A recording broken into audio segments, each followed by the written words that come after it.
Hello student, आज का topic है हमारा नगर प्रशासन। क्लास 6 चैप्टर नंबर 7 है नगर का प्रशासन। इसके जितने भी आंतरिक चैप्टर के बीच बीच में कहीं कहीं जो क्वेश्चंस पूछ लेते हैं उन सब को आंसर और अभ्यास के आंसर को करेंगे। अगर आपको हमारी वीडियो पसंद आती है तो प्लीज़ चैनल को सब्सक्राइब और वीडियो को लाइक करें। और हम तक के आंतरिक प्रश्न देखते हैं और उसके बाद फिर हम अभ्यास के प्रश्न को देखेंगे। क्या आप नगर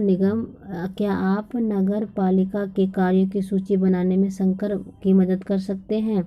इसमें नगर पालिका के कार्य की सूची बनानी है, नगर पालिका के कार्य के बारे में बताना है। तो ये प्रश्न ये क्वेश्चन जो है वो इम्पोर्टेंट भी हो सकती है कि पेपर में आ भी सकते हैं कि नगर पालिका के कार्य की सूची बनाओ।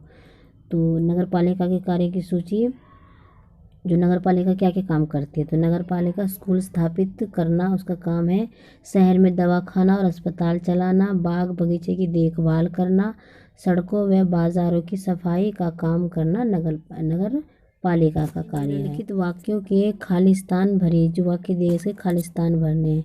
तो पहला, पंचायत के चुने हुए सदस्य को क्या कहते हैं? पंचायत द्वारा चुने हुए सदस्य को पंच कहते हैं, पंच। और शहर विभिन्न वार्डों में बटा होता है, शहर विभिन्न वार्डों में बटा होता है। और नगर निगम के चुने हुए सदस्य को पार्षद कहते हैं, नगर निगम चुने हुए सदस्य को पार्षद। और पार्षद उन मुद्दों पर काम करते हैं जो सारे शहर को प्रभावित करते हैं। और पंचायत और नगर पालिका के चुनाव वो 5 वर्ष के लिए होते हैं। और पार्षद अगर निर्णय लेते हैं तो आयुक्त के नेतृत्व में दफ्तर के प्रशासनिक कर्मचारी उन निर्णयों को लागू करते हैं। नगर निगम को पैसा कहाँ से मिलता है? ये क्वेश्चन भी इम्पोर्टेंट है कि नगर निगम को पैसा कहाँ से मिलता है। तो नगर निगम को अपने कार्य के लिए पैसा लोगों द्वारा दिए गए कर, टैक्सों से मिलता है। जो लोगों द्वारा दिए गए जो कर होते हैं यानी टैक्स, उससे मिलता है। और संपत्ति कर कौन कौन से हो सकते हैं? तो वो हो सकते हैं संपत्ति कर, पानी व अन्य सुविधाओं पर कर, मनोरंजन कर इत्यादि। इस तरह के करों पे, कर से ही इनको नगर निगम को पैसा मिलता है। अब हमारा क्वेश्चन है 4th, खाला के सेवानिवृत्त होने के बाद से क्या क्या बदला है? सेवानिवृत्त यानी उन्हें जब नौकरी से निकलने के बाद, उनकी मतलब रिटायरमेंट के बाद क्या क्या बदला है? तो कई नगर निगम ने कचरा उठाने और उसे ठिकाने लगाने का निजी ठेकेदार। गंगाबाई किस बात का विरोध कर रही थी? आपके चैप्टर में जो गंगाबाई है वो किस बात का विरोध कर रही थी? तो किस बात को लेकर विरोध कर रही थी? तो गंगाबाई अपने गली में कूड़ा कचरा फैला हुआ था, गंगाबाई के गली में कूड़ा कचरा फैला हुआ था, कूड़े को उठाने की कोई व्यवस्था नहीं थी, वहाँ पे कोई व्यवस्था नहीं थी। कूड़े पर मक्खियाँ भिनभिना रही थी, कुत्ते और चूहों का जमावड़ा लगा रहता था वहाँ कूड़ों में, जिसके कारण बदबू आती थी, बीमारियाँ फैलने का डर था। इसी कारण माँ बाप भी बच्चे को गली में बाहर नहीं खेलने देते थे। तो इसी का विरोध गंगाबाई कर रही थी। क्वेश्चन है 6, आपके हिसाब से गंगाबाई ने पार्षद के पास जाने की बात क्यों सोची? क्योंकि गंगाबाई ने पार्षद के पास जाने के बाद इसलिए सोची क्योंकि उसने पार्षद को वोट देकर अपना प्रतिनिधि चुना था, उसने वोट देकर अपना प्रतिनिधि चुना था पार्षद को। इसलिए पार्षद को फर्ज बनता है कि वह मोहल्ले की समस्याओं का समाधान करे। आयुक्त ने कहा कि शहर में ट्रकों की संख्या पर्याप्त नहीं है, तो गंगाबाई ने क्या कहा? जब आयुक्त ने कहा कि शहर में ट्रकों की संख्या पर्याप्त नहीं, तो गंगाबाई ने क्या कहा कि लगता है आपके पास अमीर इलाकों में कचरा उठाने के लिए पर्याप्त ट्रक है, हमारे इलाकों में उठाने के लिए ट्रक। अब क्वेश्चन 8, क्या आप जानते हैं कि आपके मोहल्ले में कब और कितनी बार कूड़ा उठाया जाता है? आपके मोहल्ले में कब उठाया जाता है कूड़ा और कितनी बार उठाया जाता है दिन में? क्या आपको लगता है कि सभी मोहल्ले में उतनी बार ही कूड़ा उठाया जाता है? यदि नहीं तो क्यों? अगर उतनी ही बार नहीं उठाया जाता है तो क्यों नहीं उठाया जाता है, बताना है इसमें। तो देखते हैं हमारे मोहल्ले, आप इसमें अपनी तरफ से भी लिख सकते हैं। वैसे यहाँ पर है कि हमारे मोहल्ले में सुबह दिन में 1 बार कूड़ा उठाया जाता है। अगर आपके मोहल्ले में 1 बार ना 2 बार उठाया जाए तो 2 बार भी लिख सकते हैं। अगर 1 दिन में, चाहे 2 दिन में, 3 दिन में उठाया जाए तो वो भी लिख सकते हैं। और उससे फिर क्या होता है वो भी लिख सकते हैं कि किस तरह गंदगी फैलती है, बदबू आते हैं, बीमारी का डर रहता है। तो इसमें आंसर है कि हमारे मोहल्ले में सुबह दिन में एक बार कूड़ा उठाया जाता है। मुझे लगता है कि सभी मोहल्ले में यह व्यवस्था नहीं है। आपके अलावा जो अन्य मोहल्ले क्या उसमें भी यही व्यवस्था है? तो अगर है तो हाँ लिखना, नहीं है तो हमारे मोहल्ले में ये व्यवस्था नहीं है, क्योंकि कुछ मोहल्ले में कूड़ा इधर उधर फैला रहता है, जिससे लगता है कि दिन प्रतिदिन कूड़ा नहीं उठाया जाता। कूड़ा प्रतिदिन ना उठाने के दो कारण हो सकते हैं। रोज़ कूड़ा ना उठाने की क्या कारण हो सकते हैं? तो दो कारण हो सकते हैं। एक तो सफाई कर्मचारी तथा कूड़ा उठाने वाले वाहनों की संख्या कम हो, या फिर सफाई कर्मचारियों की लापरवाही भी हो सकती है, उनका काम ना करना। हमने पाठ्यपुस्तक के आंतरिक प्रश्न देख लिए। आई होप आपको समझ आया होगा और आपको मदद मिली होगी। इसमें 2-3 क्वेश्चन थे, वो बहुत इंपॉर्टेंट भी थे, उसे आप ध्यान से देख लेना। अब इसमें हम पाठ्यपुस्तक के अभ्यास के प्रश्न देखते हैं। पहला है, बच्चे यास्मीन खाला के घर पर क्यों गए? बच्चे यास्मीन खाला के घर क्यों गए? क्योंकि बच्चे क्रिकेट खेलते समय गेंद से जो गली की ट्यूबलाइट टूट गई थी। बच्चे जानना चाहते थे कि इस ट्यूबलाइट को बदलवाने के लिए पैसे किसको देंगे। गली की ट्यूबलाइट टूट जाए तो आपके दिमाग में आता होगा कि यहाँ की ट्यूबलाइट, अगर आपकी गली में ट्यूबलाइट टूट जाए या फिर उनको बदलवाने का कार्य वो कौन करता है। तो वो बच्चे की जानने की उत्सुकता थी, इसलिए वो अपनी मौसी के पास गए कि उनको पैसे किनको देना होगा, कौन यहाँ की ट्यूबलाइट लगाता होगा।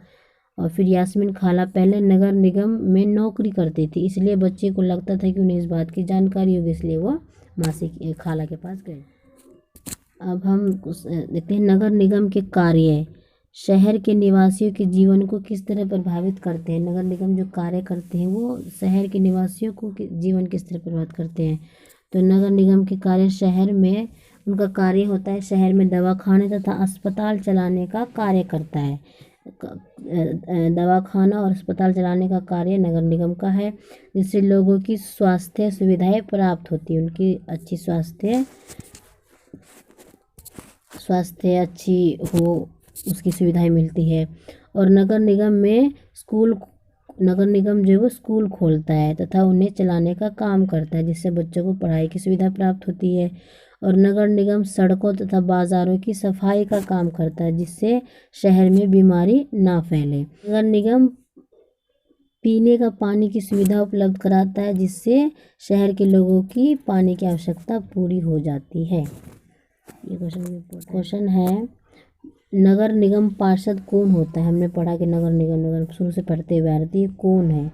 तो शहर या नगर को कई वार्डों में बांटा जाता है और प्रत्येक वार्ड से जनता द्वारा निर्वाचित प्रतिनिधि को क्या कहते हैं? पार्षद। मान लो कोई भी एक शहर है, उसको कई वार्ड में, छोटे छोटे क्षेत्र में बांट देते हैं, तो उस क्षेत्र का अपना प्रतिनिधि पार्षद कहलाता है। जो निर्वाचित प्रतिनिधि होते हैं उसको ही हम पार्षद कहते हैं। क्वेश्चन है, गंगाबाई ने क्या किया और क्यों? तो गंगाबाई ने महिलाओं के एक समूह के साथ मिलकर मोहल्ले की सफाई नियमित रूप से ना होने का विरोध किया। मोहल्ले की सफाई नियमित रूप से ना होने के विरोध किया, और इसके लिए वह पहले मोहल्ले के पार्षद के पास गई। सबसे पहले वो मोहल्ले के पार्षद के पास गई और पार्षद ने सफाई अभियंता को साथ लेकर आयुक्त से मिलने की सलाह दी। जो पार्षद था उसने कहा कि हम आयुक्त से मिल लेंगे। फिर उसके बाद आयुक्त से मिलने के बाद आयुक्त ने कहा कि हमारे पास पर्याप्त संख्या में ट्रक नहीं है। ट्रक ना होने का बहाना बनाया। तो गंगाबाई ने तपाक से बोली, अमीर इलाकों के लिए आपके पास कचरा उठाने के लिए पर्याप्त ट्रक है। तो इसने गंगाबाई ने ये कहा। उसके बाद गंगाबाई ने चेतावनी दी कि अगर 2 दिन के अंदर काम पूरा नहीं हुआ तो बड़ी संख्या में महिलाएं नगर निगम के सामने धरने पर बैठ जाएगी। ये फोटो देख लो, इसमें और इसमें आपको क्या दिखता है? अब ऊपर दिए 2 चित्र में आपने कूड़ा इकट्ठा करने व इसको ठिकाने लगाने की विभिन्न विधियों को देखा। कूड़ा उठाने उसे ठिकाने लगाने की विधियाँ थी ऊपर चित्र में। तो आपके विचार से कौन सी विधि कूड़े उठाने निपटारा करने व्यक्ति के लिए सुरक्षा है? कौन सी विधि अच्छी है कूड़ा उठाने की, ये या फिर ये? तो आप बताओ कौन सी अच्छी है। कि विधि कूड़ा निपटारण करने वाले व्यक्ति के लिए सुरक्षित है। ठीक है। और क पहले चित्र में कूड़ा इकट्ठा करने की जो तरीका दिखाया गया उसमें क्या जोखिम है। तो क्या जोखिम है, जैसे कूड़ा इकट्ठा करने वाले व्यक्ति के पास अपनी जमीन अपनी सुरक्षा के साधन नहीं है। पहले चित्र में उनके पास अपनी सुरक्षा का साधन नहीं है, ये लोग बीमार भी हो सकते हैं या फिर घायल भी। अगर कूड़ा हाथ से उठाएंगे तो घायल भी हो सकते हैं और बीमार भी हो सकते हैं। वह क्या आप सोचती हैं कि जो लोग नगर निगमों में काम करते हैं उनके पास अपने कूड़े के निपटारण की व्यवस्था है, सुविधाएं क्यों नहीं है? अगर आप सोचते हैं कि क्यों नहीं उनको कूड़ा निपटारण करने की सुविधाएं हैं, तो आंसर, नगर निगम में काम करने वालों के पास अपने कूड़ा के निपटारण की व्यवस्थित सुविधा नहीं है, क्योंकि नगर निगम में भ्रष्टाचार है, जिस कारण से नगर निगमों में कूड़ा निपटारण के लिए आधुनिक सुविधाएं विकसित नहीं हो पाती। 6, नगर निगम अपने काम के लिए धन कहाँ से प्राप्त करते हैं? तो ऊपर भी देखा था हमने, कहाँ से प्राप्त करते हैं? जल कर, संपत्ति कर, अन्य सुविधाओं से प्राप्त कर से होने वाली आय से प्राप्त करते हैं। और होटलों दुकानों से जो कर आता है उनसे प्राप्त करते हैं। सिनेमा से प्राप्त मनोरंजन कर जो होता है उससे भी वो सारे लोग घरेलू नौकरों की तरह काम करते हैं और दूसरों के घरों को साफ रखते हैं। उसी तरह बहुत से लोग नगर निगम के लिए काम करते हैं और शहर को साफ सुथरा रखते हैं। इसके बावजूद जिन बस्तियों में वे रहते हैं वहाँ काफ़ी गंदगी रहती है। इस कारण यह है कि इन बस्तियों में पानी व सफाई की सुविधाएं विरले ही होती है। नगर निगम इसके लिए अक्सर बस्तियाँ वासियों को ही दोषी ठहराती है जिस जमीन पर वे गरीब लोग अपना काम बनाते हैं वह उनकी नहीं होती और ना ही वे सरकार को कोई कर देते हैं। जबकि मध्य वर्ग के रिहायशी इलाकों में पार्क बनाने, गलियों में रोशनी की व्यवस्था करने और नियमित कूड़ा जमा करने आदि के काम पर जितना नगर निगम खर्च करता है उसकी तुलना में वहाँ रहने वाले लोग बहुत कम करते हैं। पाठ में आपने पढ़ा कि नगर निगम को संपत्ति कर से कुल 25 से 30% ही आय होती है। तो क्या आपको लगता है कि नगर निगम की बस्तियों की सफाई पर ज़्यादा खर्च करना चाहिए? यह क्यों महत्वपूर्ण है और यह क्यों ज़रूरी है कि शहर में नगर निगम में जो सुविधाएं धनी व्यक्ति को मुहैया कराते हुए गरीब को भी मिले? ये बहुत, तो आंसर देखते हैं। नगर निगम को उन बस्तियों की सफाई पर ज़्यादा ध्यान देना चाहिए जिन बस्तियों उनके सफाई कर्मचारी रहते हैं। इन बस्तियों में रहने वाले सार्वजनिक शौचालय का प्रयोग करते हैं। ठीक है, जो सार्वजनिक शौचालय का प्रयोग करते हैं उनका, और इन बस्तियों में जगह जगह कूड़ा और पानी फैलता रहता है। इसके पास धन और स्वास्थ्य सुविधाओं में को भी कमी होती है, इसलिए इन बस्तियों में बीमारी फैलने का अधिक संभावना रहती है। इन बस्तियों में रहने वाले लोगों को भी मध्य वर्ग की बस्तियों में रहने वाले लोगों की तरह समान अधिकार मिलने चाहिए, क्योंकि संविधान देश के सभी नागरिक को समानता का अधिकार देती है।